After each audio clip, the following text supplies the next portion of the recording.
তো সকলের বাড়িতে তো মিষ্টি থাকে না, তাই জন্য আমি একটা নতুন রান্না করে শেখাচ্ছি। বাচ্চা থেকে বুড়ো সবাই খেতে পারবে।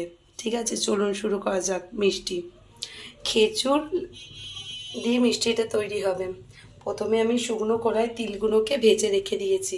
এবার এই আমন্ড আর কাজু বাদামটাকে শুকনো কড়ায় ভেজে নেব। ভালো করে ভেজে নেব। তো এইগুলোকে দিয়ে দেব ভালো করে, একটু হালকা করে ভেজে নেব। এবার আমি এই যে গাজর আমি একটু দিচ্ছি, কিন্তু এটা গাজর ছাড়াও হয়, শুধু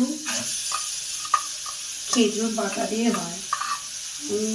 আমার বাচ্চাদের একটু বাড়িতে একটু খেজুর ছিল, তো খেজুর দিচ্ছি। এবার আমি দুটো কিশমিশও দিয়ে দিলাম, দিয়ে এটাকে ভালো করে একটু নাড়াচাড়া করে নেব। নাড়াচাড়া করে নিলে হয়ে যাবে। আমি গাজর দিয়েছি, আপনারা গাজর ছাড়াও করতে পারেন।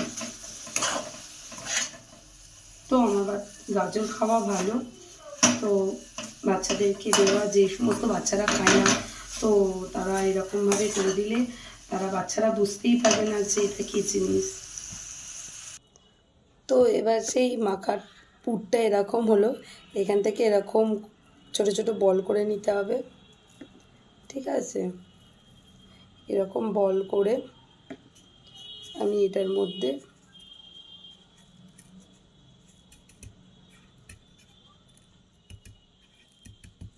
একটু দিয়ে দেব।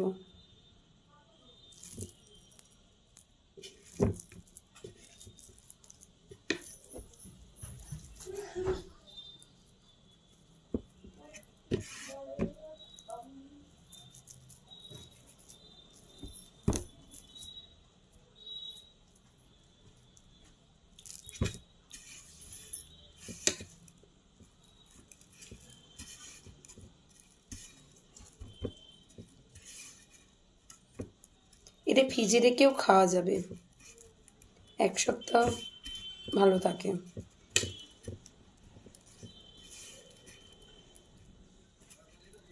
তো এবার এরকম করে ছুরির সাহায্যে কেটে নিতেও পারেন। তো আমি কেটে আপনাদেরকে দেখাচ্ছি। ঠিক দেখতে হয়েছে এরকম দেখতে হবে। দেখতে সুন্দর হলে বাচ্চারা ঠিক খেয়েও নেবে। দেখতে সুন্দর খাবার না হলে সে বাচ্চা বলো বড় বলো, আমাদেরও মনটা ঠিক ভালো লাগে না। তো এইটা সবাই বানিয়েই খান, ভালো লাগবে। আর ভালো লাগলে অবশ্যই লাইক করুন, শেয়ার করুন।